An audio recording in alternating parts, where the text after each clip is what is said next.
Hey, it's Candace. And my friend Jenny. And we're here on another big week. We are. It has been a big week. It has been a real big week. For Miss Jenny, it's really our friend Jenny here. She started a new job. Won't you tell us a little bit about that? Yes, I'm changing jobs. I'm gonna be in the hospital a little bit, but I'm gonna be doing referrals and things for hospice. So Yes. I'll still work. I'm gonna work 4 days at that and 1 day a week. Hopefully with Candace. That's hopefully right. we'll be a lot of those days will be together. That's right. And so Jenny has had a lot of orientation this week, and so she hasn't been as up to date.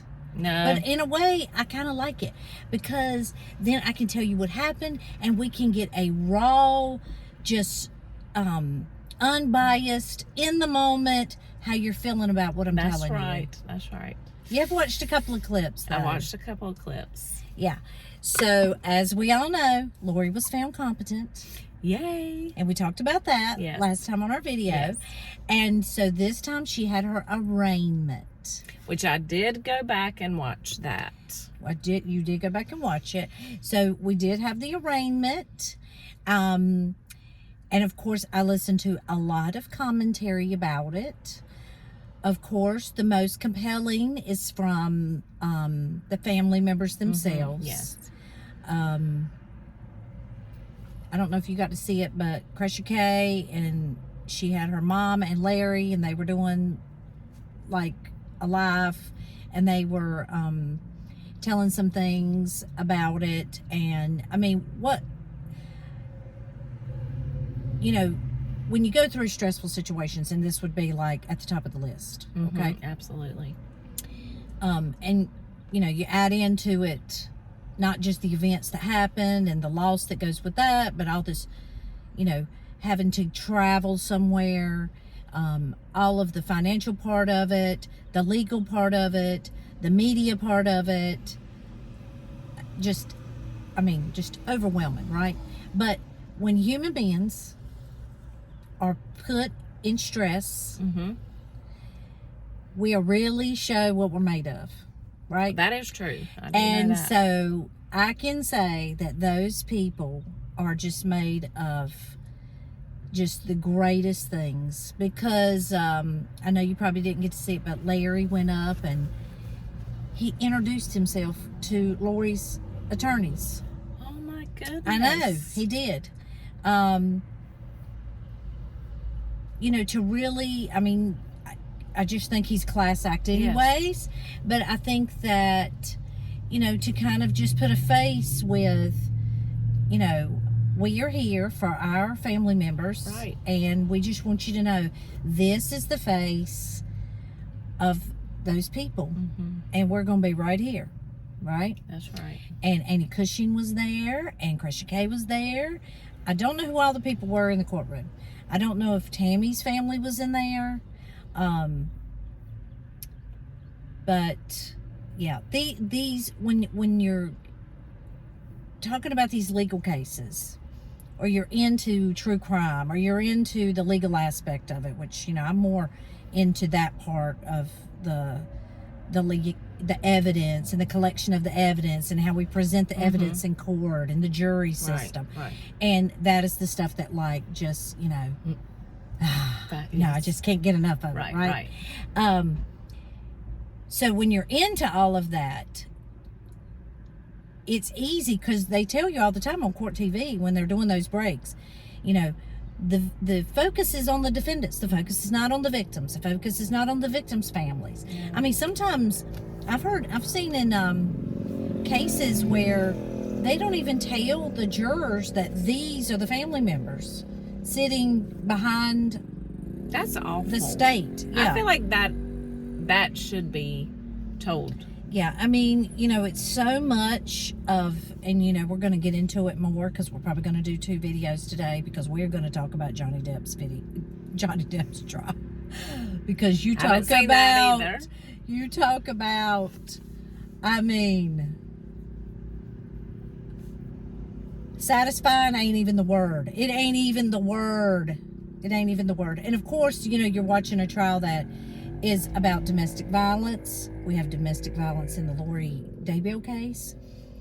Of course, Chad Daybell did domestic violence on Tammy Daybell, and I would have to say it probably wasn't his first time doing something to her, emotionally, verbally, Right.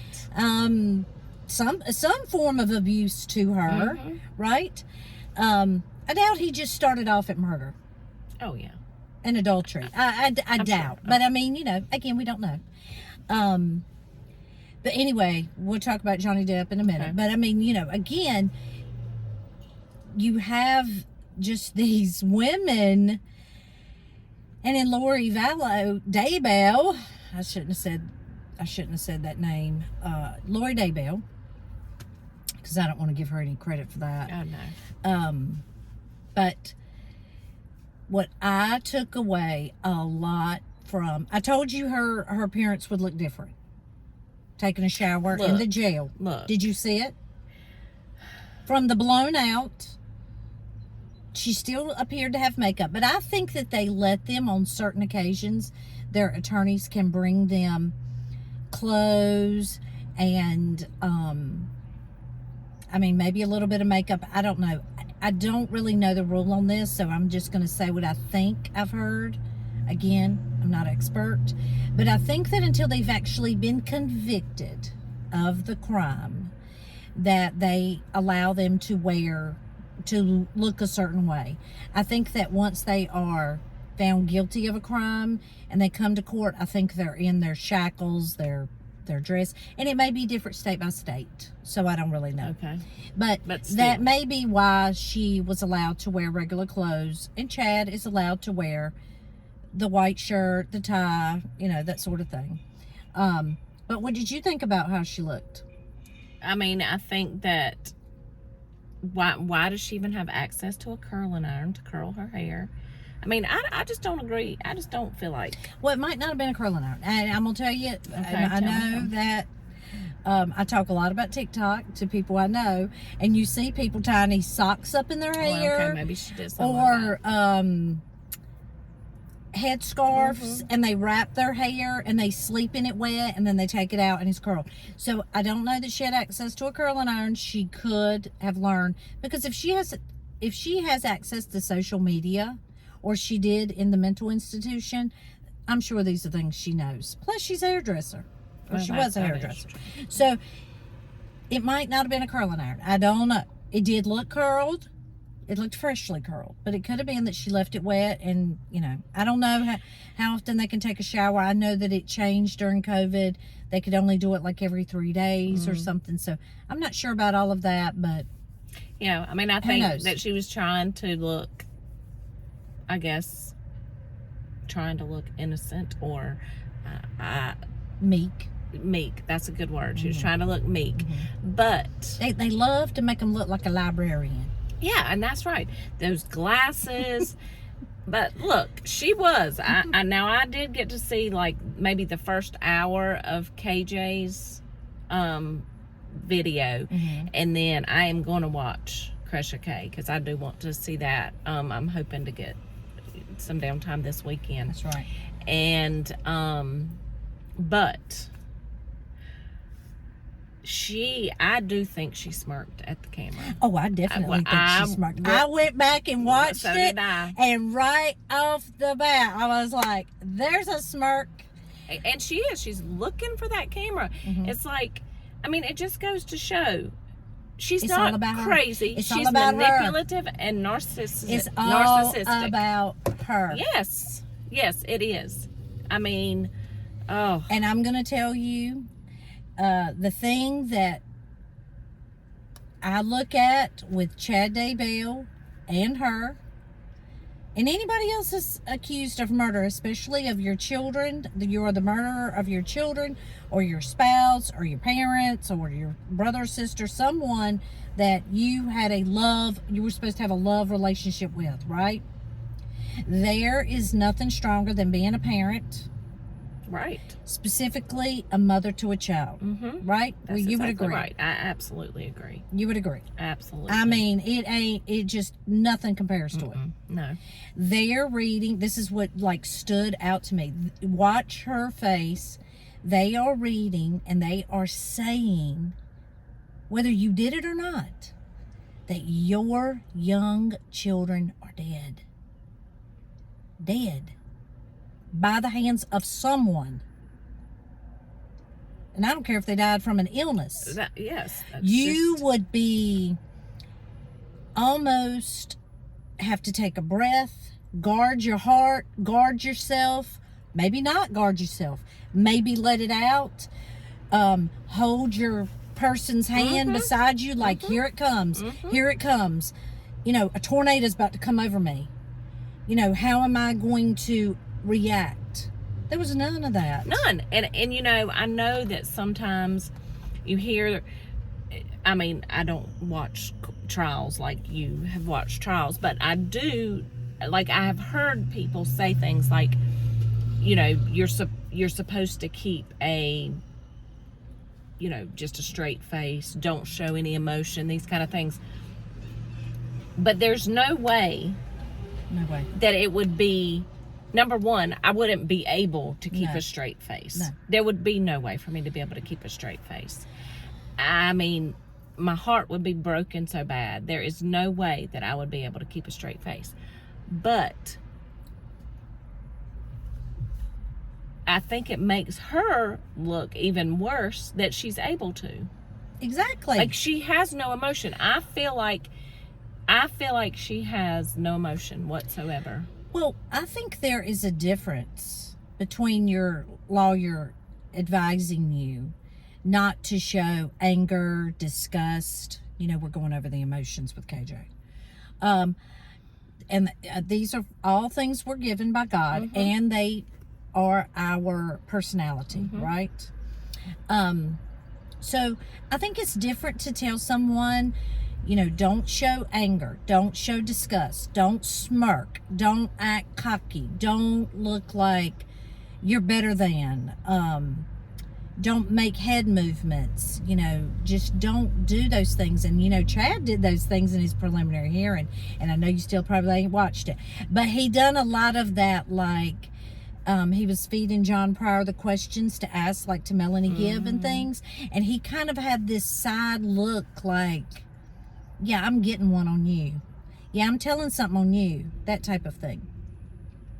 I think that, and as we were discussing the Johnny Depp thing, the judge has eyes.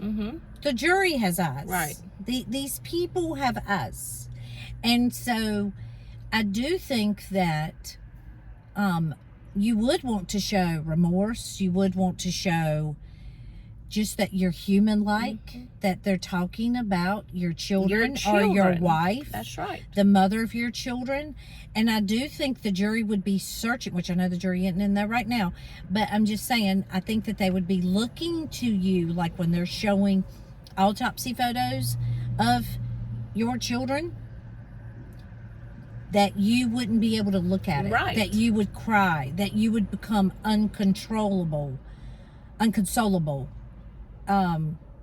with your emotions, especially if you didn't do it. Exactly. And that's what I'm saying. It's like, I mean, if you didn't do it, you would be showing emotion, I feel like. You would be, because you couldn't contain it. You would not be able to contain it. I mean, not only that, I feel like I would be like, I love my children. I love my children more than my own life. I mean, I would probably be in contempt of court for saying, I did not do this. I love my children. I did not do this. We need to find who really did this. Whoever did this is out there somewhere. I mean, I just don't understand. And you would be able to say, I 100% am not guilty of this. That's you would right. be able to say it with your mouth. Absolutely. You would not have to have your attorney say she refuses to speak. And here's the thing. I don't understand that at all. I don't understand it either. I don't understand if she thinks God is going to hold it against me if I lie. Let me tell you something. He already knows you're lying. She's been lying since she could speak, I believe. I mean, he knows. He knows He knows your heart. He already knows. And she already lied. She lied and said they were with Melanie Gibb. She lied. I mean, she lied. So BUI Idaho. That's right. So she's been lying all along. So I don't think she's not worried about God. If she was worried about God, she wouldn't have killed her. That's her persona. Well, yeah, you're right. That's her persona. You're exactly right. It's her meal ticket, is what I mean. That's exactly right. Because that's what she's gonna say. They don't really fear God. No. They don't really fear God. They don't really fear God. No. And I think that she is so, she was sitting there, yes, yeah. I mean, this from a woman who's talking about the way she acted when Charles Vallow was murdered, and she's coming up with a smile on her face, talking about, oh, the neighbors are going to be like, oh, the police are here. She is, and I agree with KJ. It'd be hard. I think that Larry and Kay and Krisha Kay, they have some kind of restraint to sit in that courtroom and. Well, I will tell you this, and I don't know, of course, none of us know the evidence, but I do think that Kay and Larry probably know a little bit more than the average public, as they should. And so I was thinking about this today. We can take our cues of how to be calm and patient, and justice will come, because they clearly are not nervous about justice coming. Well, and they are, I mean, they're amazing. They're amazing, and their restraint will help in this case as well. I mean, that's right. It's obvious that, and they're right in the middle of it. Because they don't want to be a distraction. You're right. We should take the cues from them, because they're the ones, unfortunately, having to deal with all this, and I can't even imagine what they're going through. Because I know, as angry as we get, they have to. I mean, just the emotions they have. I feel for them. I can't imagine. It's unreal. Can't imagine. So now we're going to shift to a different part of the case. Okay. Same thing with Lori Vallow. Lori Daybell. I apologize. Lori Daybell. Yeah. Well, I mean, because they said it in court, it kind of, which I didn't like hearing it in court either. I know. And then she wants to be called Miss Daybell. Well, we're going to call her Miss Daybell. Yeah. Along with a few other names I'd like to call her, but. What about the fact that she did not, excuse me, I want to say it right. She did not waive her right to a speedy trial. She wants a speedy trial. I'm telling you. Chad, let's go over the facts before we discuss it. Okay. Chad waived his right to a speedy trial. John Pryor needs a lot of time. A lot of time. A lot of blood pressure medicine, because he looks like his head is going to pop off whenever he starts to speak. But Chad waived his right, so they set the trial date for January. Okay. We were kind of thinking that would she be competent? Would they have enough time? She did not waive her right, so she wants a speedy trial, so she says. And the judge set hers for, I don't know, October 11th, something like that, because they have to do it within 6 months, or I'm not sure about that either, but something like that, from the time that she's arraigned and been formally charged. So, what is your take on that? So, I don't know. I don't know if they, like, this is what my first thought was. My first thought was, is she gonna blame Chad? If she goes before Chad, can she say, Chad made me do it, or Chad made my brother do it, I had nothing to do with it, they really told me the kids were safe, that we were going to Hawaii? I mean, I feel like maybe that's the case. Maybe she's gonna try to blame it all on him. Do you think she's gonna take a plea? like turn over state's evidence on him and take a plea that's less than, or what? I don't know. I mean, you know, it doesn't matter what the... Is that what it's called? Turn over state's evidence? Yeah, but I mean, I don't know what the defense can propose a plea, but that doesn't mean the state has to accept it. Oh, okay. Okay? So they could say 10 years for each count or something like that. Not life in prison without the possibility of parole or death penalty. Take that off the table.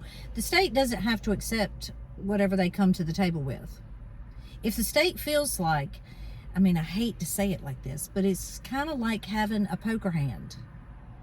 You know. Oh, if the state says we don't have enough time. If the defense proposes a plea and the state feels like, I think we got enough evidence to go all the way, so you're gonna have to come up with that, right? So it seems like it's more of that type of back and forth. You know, I and I may be wrong on this, but I think that there was like they tried to get Casey Anthony to take a plea, or she wanted to plead to something lesser, and the state was like, no, going all the way. And they felt like they had the goods, which, you know, again, did they have the goods?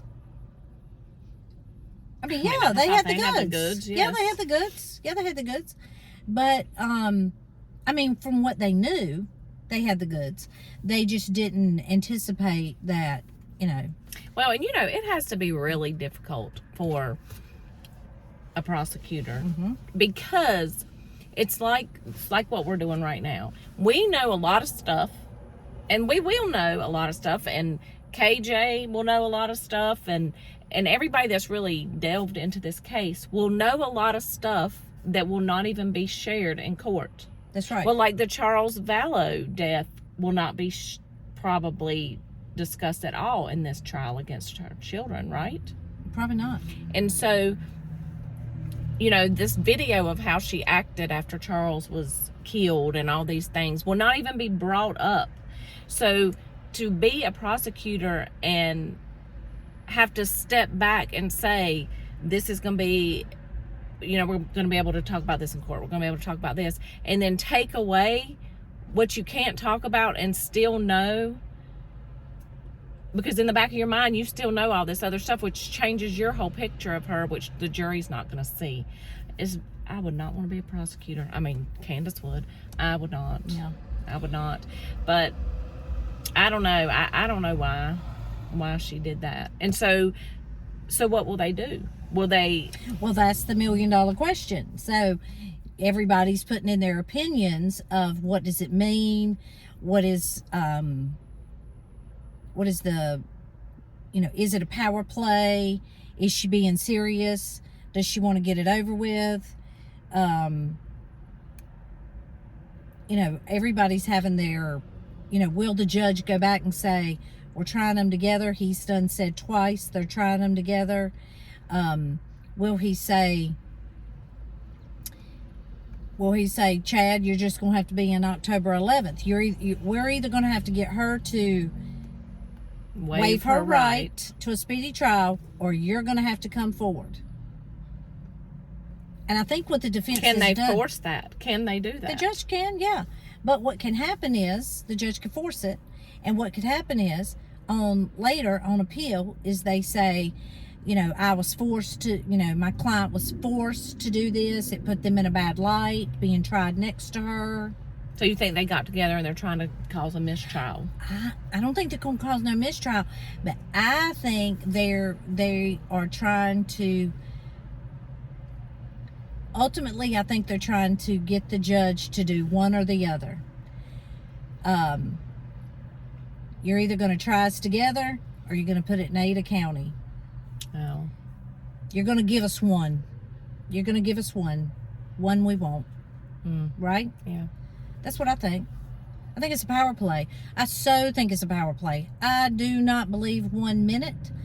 I believe that they will both do whatever they can to put it off. Because like I said, you're treated different once you're convicted. Well, that's true. once you're a convicted felon. So their defense attorney's job is not only to give them a good defense, but to keep them on this side of the law as long as they can. That's their job.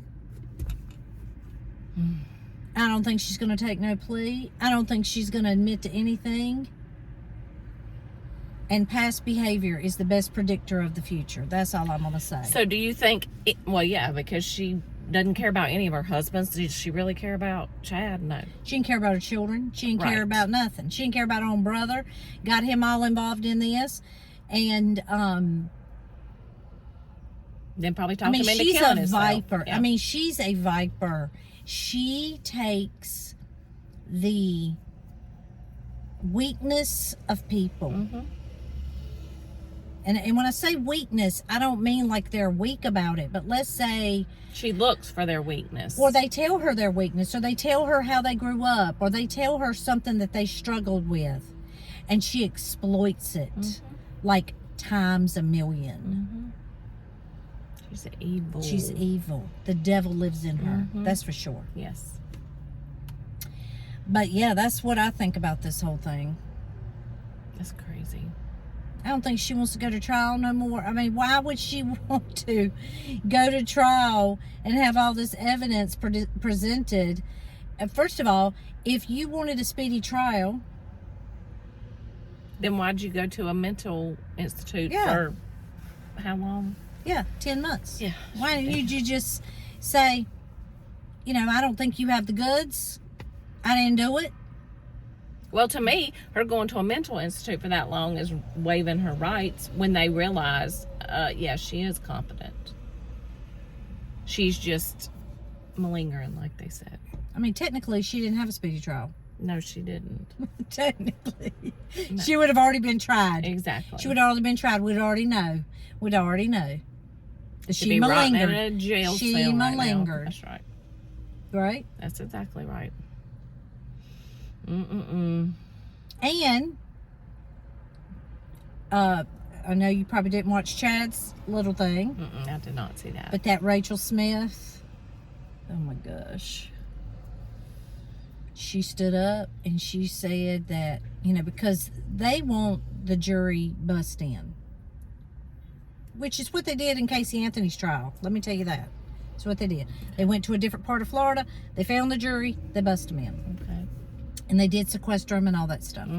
But she stood up and she said that Chad Daybell chose the venue when he decided to bury children in his backyard.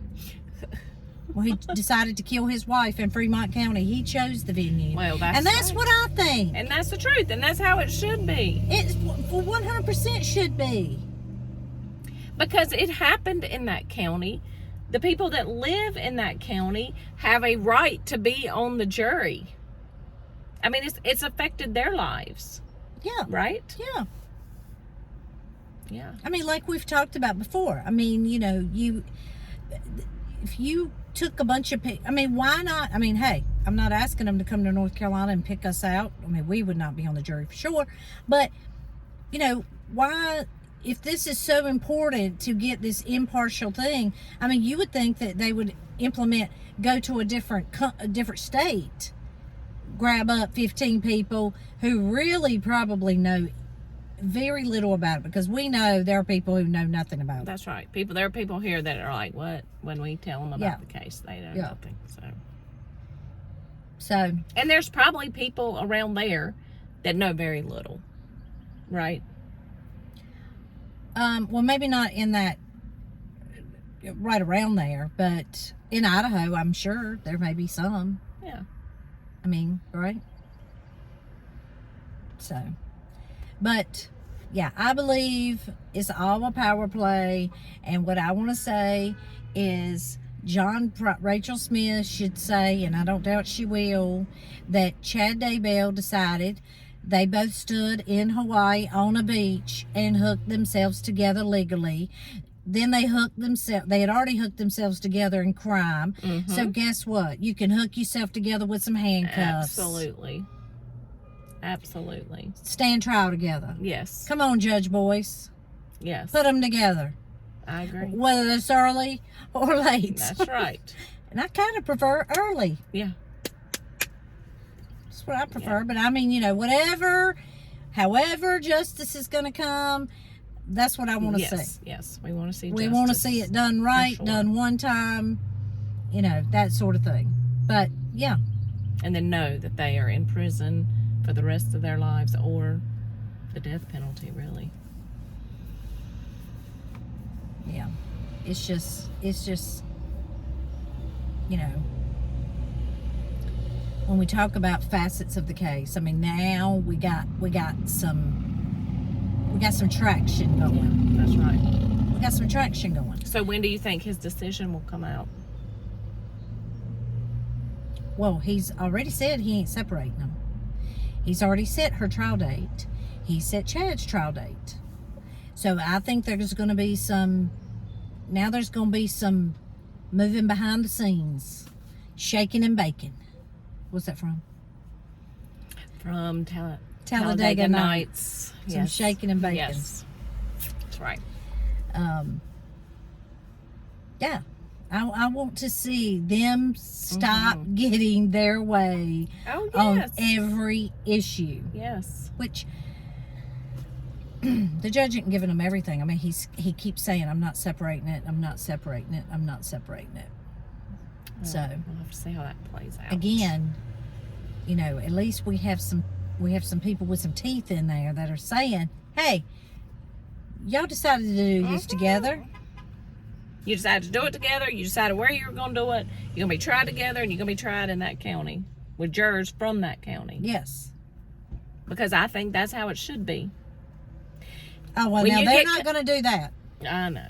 They're not, at the very least, they're not going to do jurors from that county. But I don't know why. I'm just telling you that they'll say that they already worry about, I forget what they call them. I don't know if they call them a rogue juror or something like that, where they pretend not to know, they pretend not to have an opinion, and then they get in there and their sole objective is to make it go one way or the other. Oh. Whether it's to... So that's for the prosecutors to help with them too. Because if they get found out somebody was on there doing that, then it's a mistrial. We don't want that. Then you have to start all over. Okay. So they try to get as impartial as they can get, and to the best of their ability. I mean, of course, they're not in the hearts and minds of people. And I will tell you, if you are a future juror on any trial, they have access to your social media, comments you make about cases. So it's always best. Be honest. Be honest. Tell the truth. I'm not saying that if you know something about a case, you wouldn't get seated as a juror. But if you have strong convictions, just go ahead and tell them. Because they are going to find out. I mean, one way or the other. And it delays justice. It does. And hey, maybe justice is the person, not in this case, but maybe justice is the person that's found not guilty. As in your case. Right. That you were on. Right. Right? So it's best just to be honest and, do the best job as a citizen as you could do. If it was you or your loved one up there. Right. Right? You would want impartial people to really look at the evidence and say, does the evidence prove one way or the other? That's right. About the case. Yep. So that's what I think. So we just need the prosecutors to draw a very good picture so we can get justice. Yeah. Well, no first we got to find out. First, we got to find out a lot more. When are they going to be together? That's right. And it could go either way. It could go either way because, even though we want it to go a certain way, they're going to do the very best to protect the case and the verdict. So what do you think will happen if they ended up separating it? If they ended up separating it and they both said, he made me do it, she made me do it, or I didn't know it was happening, it was them, whatever. What do you think the chances are they would, one of them would get off. I don't think either one of them would. I don't think he did. I think there's enough evidence that neither one of them can say, he made me do it, she made me do it, whatever. I don't think so. Actually, it would probably hurt them really bad to do that. To say that, because there's probably a mountain of evidence that they could just put right to them and say, well, what about this text? And what about this? And what about this interview? And what about when you said this to the police? And they could just, you know, my favorite word, pepper spray them. Boom, boom, boom, boom, boom. With these questions, right? Yeah. And just knock holes into everything that they're saying. Yeah, that's true. Well, it's going to be interesting, for sure. I mean, I look, y'all, she's whether you want to admit it or not, she's seasoned in the court system. She is not scared of the court system. Her little smirk proved that. She may be scared of the death penalty. She may be scared of life in prison without parole. But as far as being in front of a judge and, you know, all this mess, I mean, they think they're smarter than the police. I 100% believe that. When Chad Daybell was sitting in there in that preliminary hearing, and he's just looking at those witnesses, David Warwick, Melanie Gibb, especially like when they were saying what room they slept in. Oh my gosh. I mean, come on. First of all, you're middle-aged. You're not 15. I mean, you can admit. I mean, I realize that, you know, maybe your religion don't want you to admit. But like I said, God already knows. If you don't know this, he already knows. And so if you're concerned about that, he already knows what you're doing. And number two, if Chad and Lori have firsthand knowledge of what you were doing or where you stayed, or so it's just best to be honest. Oh yeah, I mean, it's craziness. It really is. And I know that it would be hard to say, you know, I was involved in a cult. I was praying for the death of these people, and to know what heinouses you were a part of. But you know, again, we would give you a little bit of cred, street cred, if you would come through and say, and give us the goods. Yeah, details of what happened. Give the goods to the prosecutors. Give the goods. That's exactly right. They should. And if they're not going to give the goods, and they're not going to give, you know, every heinous detail, and you know they got some. You know they do. You know they have insider trading information. So if you're not going to give it, then you should be charged. Absolutely. Absolutely. At least with conspiracy. Because in my opinion, at least with conspiracy to commit murder on all these victims. Yes, because in my opinion, they all know way, way more than they're talking about. Don't you think? Oh, 100%. Yeah. So that's what I think. Yep. But I tell you what, when she was sitting there and he said she is not going to say, we would like the court to just enter the plea. I was like, I don't doubt nothing she would do. No. Nothing she would It's do. like you said, she is evil to the core. To the core. She's venomous. She's venomous. That's evident. Everybody she's ever been around, in some way or form, they've been taken down. You know? Yep. Even Mark Means, he got a little too close. Now he's off the case. I hope that Archibald is smarter. I don't know. They've come up with some stuff about that defense attorney that was sitting on the other side of her, being accused of something inappropriate with a woman. I don't know. I know. I don't know.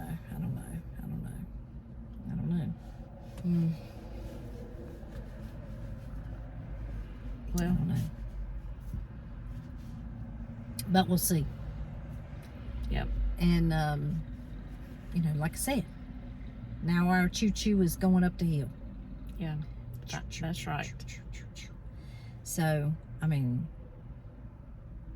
it's a show. I mean, I hate to say that, but the courtroom, and I've known this for a long time, is a reality show on steroids with the ultimate punishment or reward on the line, right? And so it is a theater of sorts, and there's power plays being made, and there's, those prosecutors, it always shocks people to learn that the prosecutors and the defense attorneys are probably sometimes friends or friendly-ish, right? They have a role to play in the courtroom. Did you know that? Well, I mean, they don't hate each other usually.